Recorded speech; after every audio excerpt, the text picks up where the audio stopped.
4장은 결론 부분이죠. 빌립보서 기쁨의 서식 1장부터 4장까지의 말씀입니다. 기뻐할 수밖에 없는 존재 성도 아닙니까? 왜냐? 그리스도의 피값으로 우리를 사셨다 이겁니다. 이 존재가 바뀐 거예요. 예수님께서 낮고 천한 성육신 하신 그 모습은 다른 이유가 없습니다. 피값으로 우리를 사는 거예요.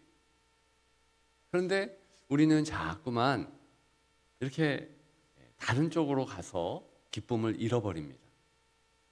너무나 많이 말씀을 드렸죠. 성경책 자체가 기쁨의 책입니다.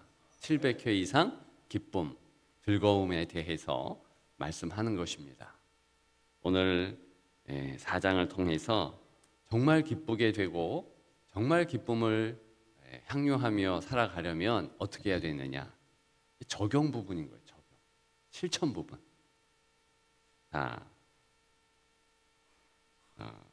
2절에 보니까 싸우지 말라는 거죠. 다 같이 읽습니다. 내가 유아디게아를 순두개를 권하노니 주 안에서 같은 마음을 품으라. 아멘. 유아디아, 순두개, 여성들입니다. 이들이 큰 문제로 싸웠느냐? 그거 아니에요. 그런데 감옥에 갇힌 사도 바울마저도 힘들게 하고 있는 겁니다. 근데 이게 사실 현실이에요. 성도들이 교회 와서 마음이 갈라지고 화해 못하고 싸울 수 있어요. 이게 현실입니다. 근데 보통 어디에서 성도들이 싸우는가? 대표적으로 두 장소라고 이미 나와 있어요. 한 군데는 주차장입니다. 주차 봉사하면서 이건 남성들의 문제죠. 난전도회 남성교회에서 이제 보통 마음이 힘들어지는 곳이 주차장이에요. 주차장. 우리 새 가족들이나 또 성도들이 참 힘든 곳이 이 주차하려고 하는데 이제 약간의 이 불미스러운 저쪽에 주차하세요. 근데 나는 이쪽에 하고 싶어. 내 생각에는 이쪽이 괜찮아. 근데 다 사정이 있는 겁니다. 주차 요원도 사정이 있으니까 저쪽에 하세요. 근데 이게 웃으면서 해결하면 되는데 참 힘들어집니다. 주차위원들은 말 안 듣는다. 이것에 이제 힘들어지고 주차하시는 성도의 입장에서 보면 아니 이쪽에 해도 되는데 왜 저럴까? 이것 때문에 힘들어지는 겁니다. 또 다른 싸움의 장소는 주방이에요. 진짜 주방이에요. 근데 주방에 왜 싸울 수밖에 없는가? 아주 작은 문제 때문에 그래요. 근데 오늘 본문에 유아디아와 순두개가 나오는 거 보니까 분명히 이 주방에서 싸웠습니다. 왜 그러냐 하면 지금 빌립보 교회는요 여성들이 시작한 교회예요. 루디아가 시작했습니다. 자주장사 루디아가요 자기 집을 내어주면서 시작했어요. 그러니까 처음에 성도들이 모인 모습을 보면 대부분이 여성들이에요. 그렇죠? 그런데 이분들이 마음이 갈라지고 서로가 힘들고 갈등 구조가 되니까 이 참 걷잡을 수 없이 교회가 시험에 드는 겁니다.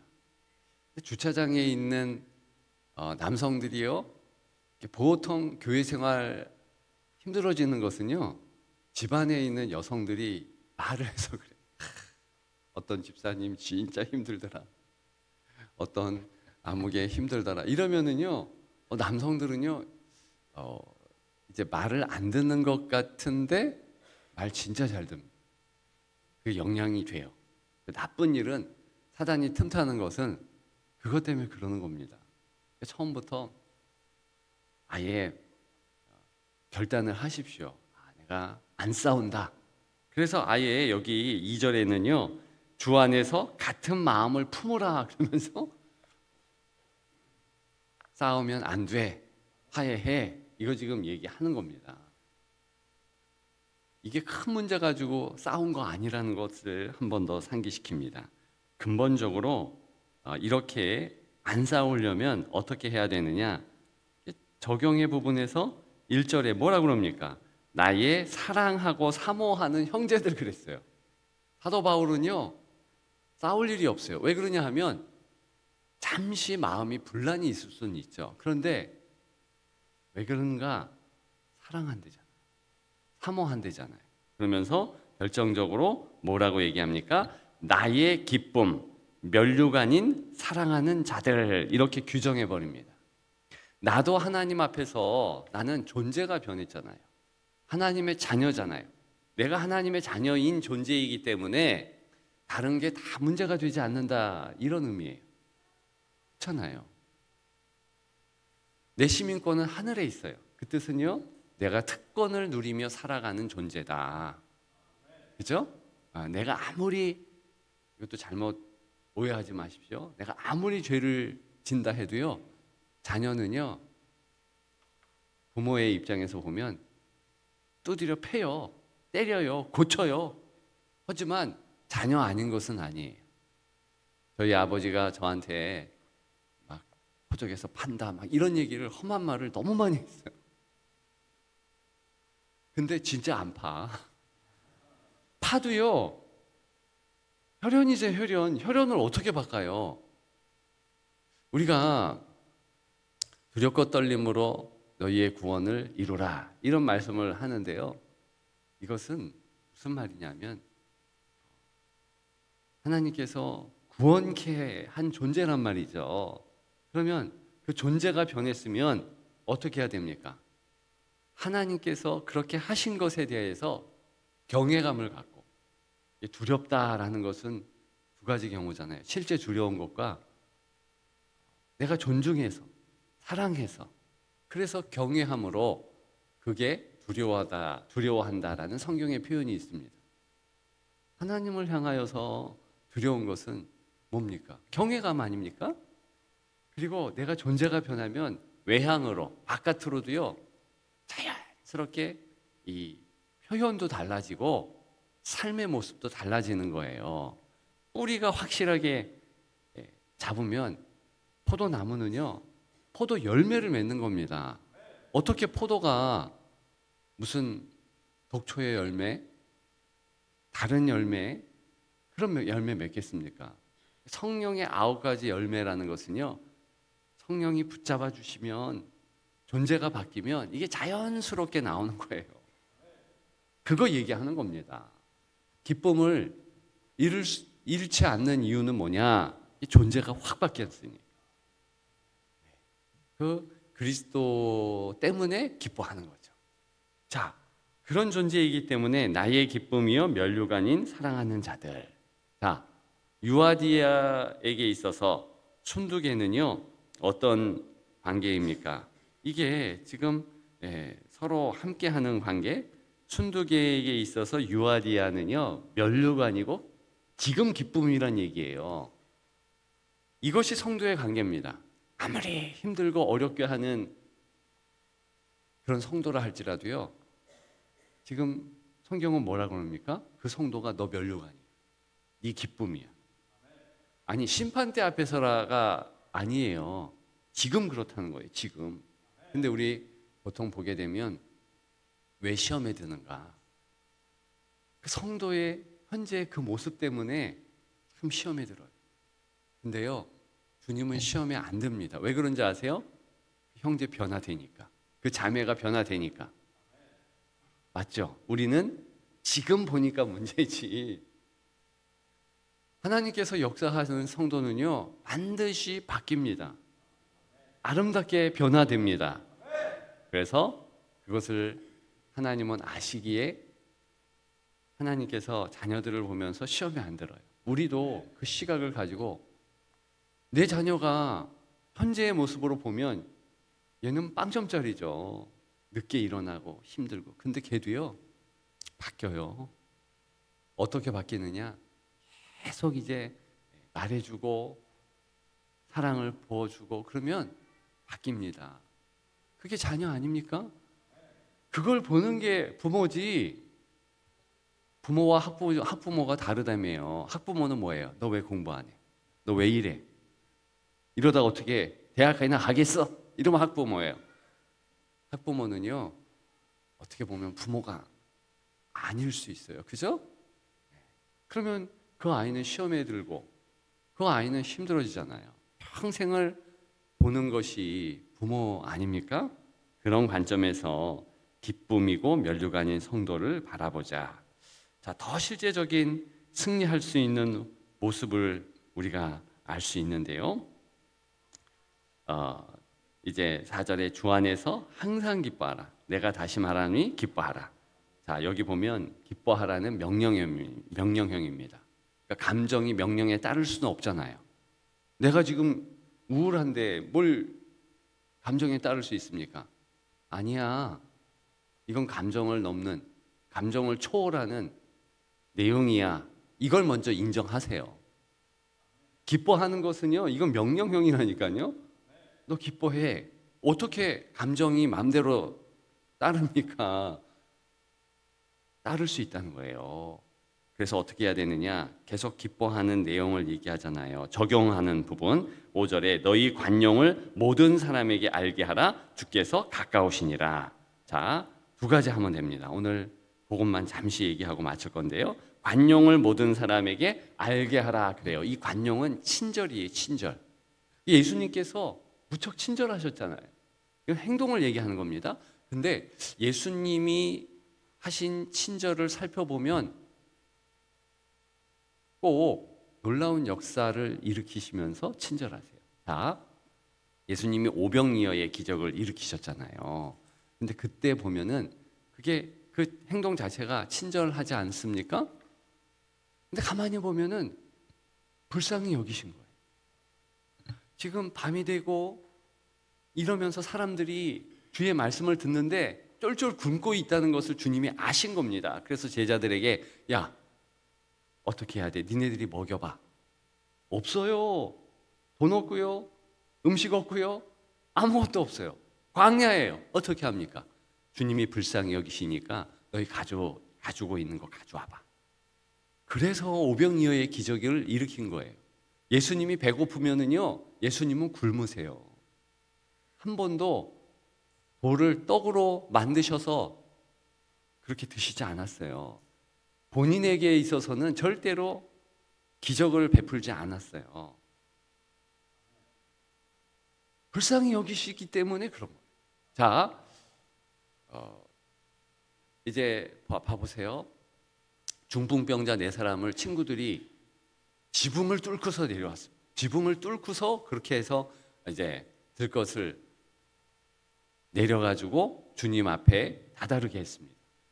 이거 주님은요, 불쌍히 여기시니까 그 함께 한 사람들의 믿음을 보시고 그 중풍병자를 고쳐주십니다. 너무 놀라운 장면인 거예요. 그냥 야, 이거 뭐 하는 짓이야? 내려와. 아니, 왜 하필 저 남의 지붕을 그렇게 해? 그거 다 물어내야 되거든? 혼내킬 수 있잖아요. 그냥 길 좀 비켜주시오. 이 사람 진짜 힘든 병자입니다. 이러면서 하면 되지. 너희들 왜 이래?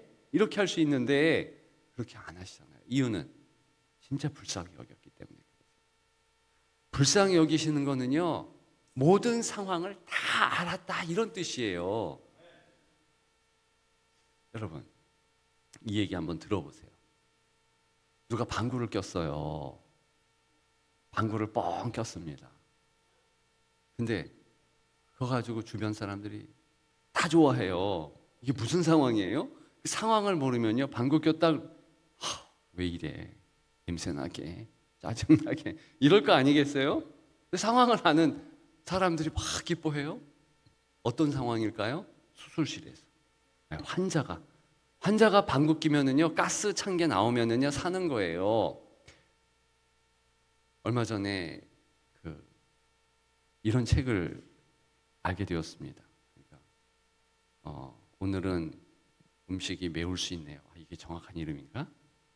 이제 한 남편의 이야기죠. 아내랑 이혼하려고 그랬어요. 수속 다 밟고요, 이혼한.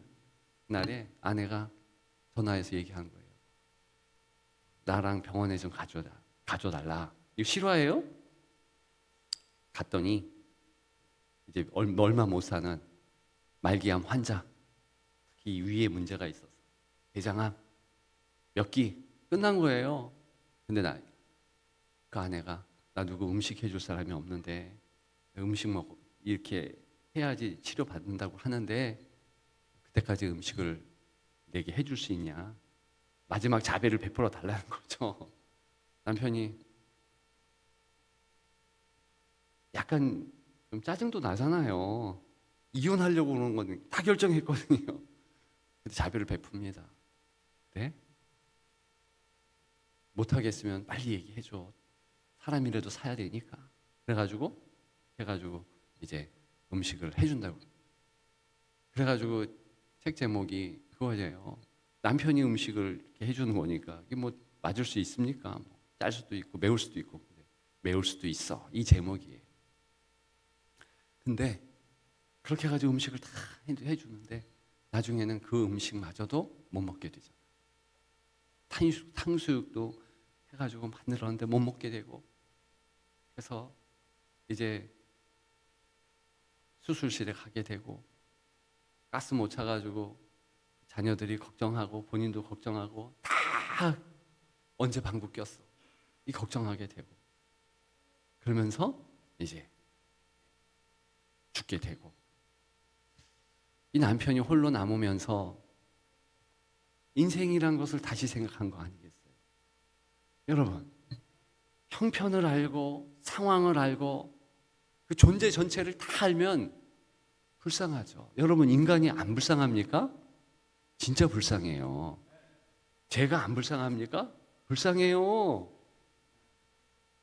저는 여러분들 볼 때 너무 불쌍한 거예요. 담임 목사로서 여러분들을 보니까는요, 인생 아무것도 아닌데 저거 왜 저렇게 마음을 빼앗겨가지고 저것 때문에 저렇게 힘들어하나? 저한테도 보여요. 근데 우리 주님은 여러분들을 창조하신 주님은 그게 안 보이겠어요? 너무 힘들구나.